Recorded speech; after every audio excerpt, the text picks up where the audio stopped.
ರಂಗಕರ್ಮಿ ಅನ್ಬೋದು, ನಟರ್ ಅನ್ಬೋದು, ನಿರ್ದೇಶಕರು ಅನ್ಬೋದು, ಇತ್ತೀಚೆಗೆ ನಿರ್ಮಾಪಕರು ಅನ್ಬೋದು, ಅದ್ರ ಜೊತೆಗೆ ಪತ್ರಕರ್ತರಾಗಿರ್ಲಿ, ವಿಶ್ವ ಮಟ್ಟದಲ್ಲಿ ಮತ್ತು ಭಾರತದ ಮಟ್ಟದಲ್ಲಿ ತಮ್ಮದೇ ಆದ ಒಂದು ಛಾಪನ್ನ ಸೃಷ್ಟಿಸಿರುವಂತಹ ನಿಮ್ಮೆಲ್ಲರ ಪ್ರೀತಿಯ ಪ್ರಕಾಶ್ ಬೆಲ್ವಾಡಿ ಸರ್.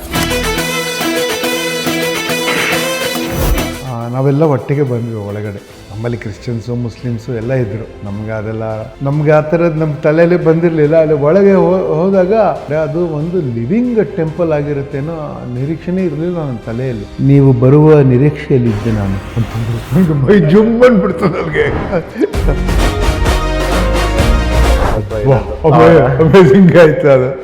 ಭಾರತ ಅನ್ನೋದು ಒಂದು ಲಾರ್ಜೆಸ್ಟ್ ಕಾನ್ಸೆಪ್ಟ್, ಬಟ್ ಈ ಹಿಂದುತ್ವ ಹಿಂದೂ ಅನ್ನೋದು ನಾನು ಒಪ್ಪಲ್ಲ ಅಂತ ನೀವೊಂದು ಹೇಳಿದ್ವಿ. ಅಲ್ಲ ನೋಡಿ, ಹಿಂದುತ್ವ ಅಂದ್ರೆ ಏನು ಅಂತಾನೆ ಹೇಳೋದು ಕಷ್ಟ ರೀ. ಎಲ್ಲಿಯ ಪದ ಅದು? ಅವ್ರ ಪುಸ್ತಕ ಬರೆದ್ರು ಸಾವರ್ಕರ್, ಅದು 100 ಪುಟದ ಪುಸ್ತಕ. ಅದರಲ್ಲಿ ಹಿಂದುತ್ವ ಅನ್ನೋ ಪ್ರಸ್ತಾಪ ಬಂದಿದೆ. ಅದಕ್ಕೆ ಮುಂಚೆ ಎತ್ತ ಪದ ಹಿಂದೂ ಅನ್ನೋ ಪದ ಎಷ್ಟು ವರ್ಷದಿಂದ ಇದೆ? ಏನು 250-300 ವರ್ಷ ಇರ್ಬೋದಾ ಹೆಚ್ಚಂದ್ರೆ?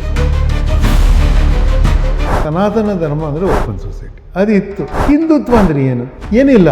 ಮತ್ತು ಹಿಂದುತ್ವ ಅನ್ನೋದ್ರಲ್ಲಿ ಏನೋ ಇದೆ ಅಂತಂದರೆ ಉಪನಿಷತ್ತು ಅದಕ್ಕಿಂತ ದೊಡ್ಡದಾದ, ಪುರಾಣಗಳಿಗಿಂತ ದೊಡ್ಡದ. BJPಗಿಂತ ತುಂಬ ಬುದ್ಧಿವಂತರು ಕಾಂಗ್ರೆಸ್ ಪಕ್ಷದಲ್ಲೇ ಇರೋದು. ಯಾರ್ಯಾರು ಕಾಂಗ್ರೆಸ್ ಜೊತೆ ಸೇರಿದಾರೋ ಅವ್ರಿಗೆಲ್ಲ ನಾವು ಸರ್ವನಾಶ ಆಗ್ಬಿಡ್ತೀವಿ ಅನ್ನೋ ಭಯ ಹುಟ್ಟುತ್ತಾ ಇದೆ ಇವಾಗ ಅಂತ. ಕರ್ನಾಟಕ ನೋಡಿದ್ರೆ ಎದೆಗುಂದತ್ತೆ ನಮಗೆ. BJP ಕರ್ನಾಟಕದಲ್ಲಿ ಭಾಳ ಹೊಲಸು ಪಕ್ಷ ಅನ್ನೋ ಥರ ಆಗಿದೆ. ನಮಗೆ ತುಂಬ ಬೇಜಾರಾಗುತ್ತೆ. ಹತ್ರ 100 ಸಿನಿಮಾ ಮಾಡಿಬಿಟ್ಟಿದ್ದೀನಿ ನಾನು. ವರ್ಷದಲ್ಲಿ ನಾನು 200 ದಿನ ನಾನು ಬೇರೆ ಕಡೆ ಶೂಟಿಂಗ್ ಮಾಡ್ತಾ ಇರ್ತೀನಿ. ನಾವು ಪ್ರಕಾಶ್ ಬೆಲ್ವಾಡಿ ಅವರ ಕಲರ್ಫುಲ್ ಲೈಫ್ ನೋಡಿರ್ತೀವಿ. ಬಟ್ ಆಗಸ್ಟ್ ಮಧ್ಯದಲ್ಲಿ ಪರ್ವ ಶೋಸ್ ಆಗ್ತಾ ಇರಬೇಕಾದ್ರೆ ನನಗೆ ಕೋಲನ್ ಕ್ಯಾನ್ಸರ್ ಡಯಾಗ್ನೋಸಿಸ್.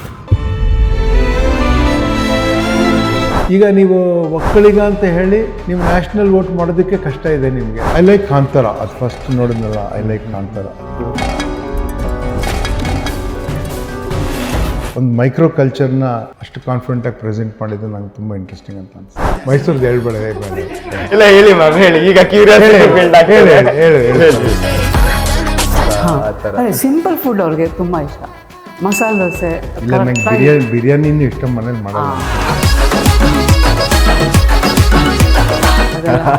ವೆಜಿಟೇರಿಯನ್ ಏನು ಬೇಕೋ ನಾನು ಮಾಡ್ಕೊತೀನಿ. ಸ್ಥಿರವಾದಳಿ ಕಂಬದ ಭರದಿಂದ ಬರಲದಕ್ಕೆ ವೈಕುಂಠ ನೆರೆ ಮನೆಯೇ